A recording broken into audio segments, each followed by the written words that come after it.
Si je tends ma main comme ceci et que je pointe du doigt, vous comprenez que je veux vous montrer quelque chose, que je vous dirige vers quelque chose. Si je tends ma main vers l'avant comme ceci, je vous propose une invitation, je vous propose mon aide. Cette main, c'est tout simplement une métonymie du management. La main qui se veut rassurante, bienveillante, celle qui fédère. À l'inverse, il y a la main qui nous réduit au silence, la main qui nous plonge dans la dépression, la main baladeuse, qui engendre la manipulation. Oui, je pense, vous l'avez compris, je considère qu'il y a d'une part le management et de l'autre la manipulation. Je vais vous démontrer que le management n'est pas une manipulation de l'humain. Commençons par un peu d'étymologie. Le terme management, en vieux français ménagement, vient du latin, de la manus, la main, et agire, agir. Or, l'histoire du management nous enseigne que la main qui agit ici est la main qui guide, mais également la main qui soigne.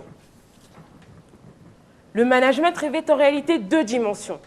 Dans une première acception la plus courante, il s'agit de guider la force de travail vers un objectif fixé. Mais le management, ce n'est pas que cela. On se rappelle du vers de Racine, qui veut voyager loin, ménage sa monture. Le management est là pour créer les conditions qui permettront aux individus de progresser, de s'impliquer. Manager, c'est vouloir réaliser une performance tout en préservant l'individu, pour ce qu'il se sente bien, épanoui, et pour que ces derniers puissent faire profiter l'ensemble de ses compétences. Le management ne peut pas être une manipulation, puisque l'individu, dans tout ce qu'il représente avec ses capacités, est sollicité pour ce qu'il est et pour ce qu'il sait faire, pour accomplir une mission. On ne détourne pas le potentiel de l'individu qui le caractérise, on en tire profit. On lui donne une valeur, on le sublime. La mission se fait avec lui, par lui.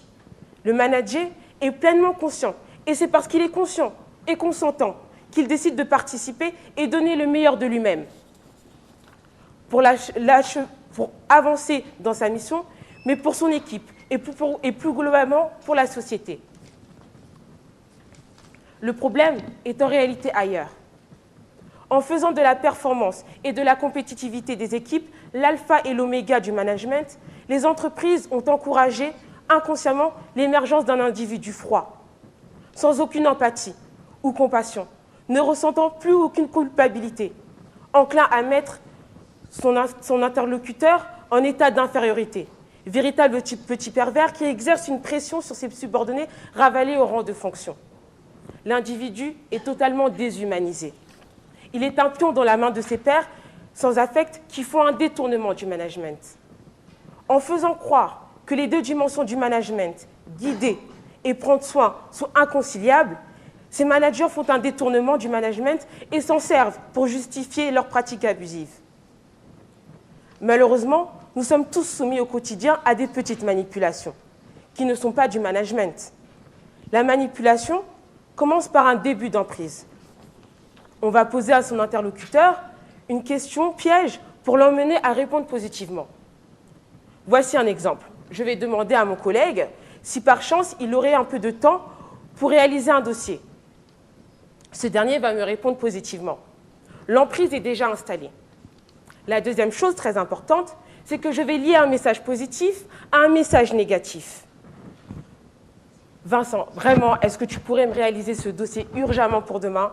Parce que je sais que c'est toi le meilleur pour faire ce genre de choses. Si tu pouvais le faire, vraiment, tu le fais comme personne. Vraiment, s'il te plaît.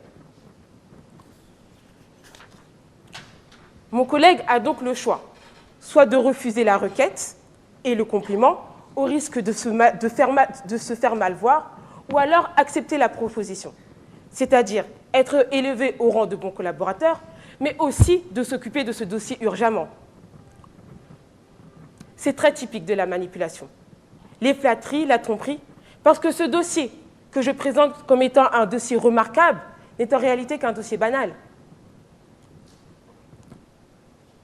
L'élément que je considère ici le plus important, c'est que le manipulateur va jouer avec l'estime de soi, avec l'estime de soi de son interlocuteur. Tu es un bon collaborateur si tu réalises ce dossier. Tu es une bonne assistante si tu te montres docile quand je te le demande. Le manipulateur va jouer avec l'affect, sur les sentiments, sur ce qui caractérise profondément l'individu, sur son humanité. D'après le psychologue américain Abraham Maslow, le besoin d'appartenance, qui fait partie de la hiérarchie des besoins innés de l'humain, joue un rôle clé dans les interactions entre les individus, mais surtout dans leur motivation. Le risque d'être exclu du groupe va pousser le manipulé à céder à la demande du manipulateur. On est bien ici loin du management qui est de guider le collectif vers un avenir meilleur tout en préservant un climat social et bienveillant. Le management est un outil au service des humains. Encore faudrait-il que les humains s'en servent à bon escient. Quoi qu'il en soit, comme disait Prévert, Dieu fait ce qu'il peut de ses mains. Mais le diable fait beaucoup mieux avec sa queue. Je vous remercie pour votre attention.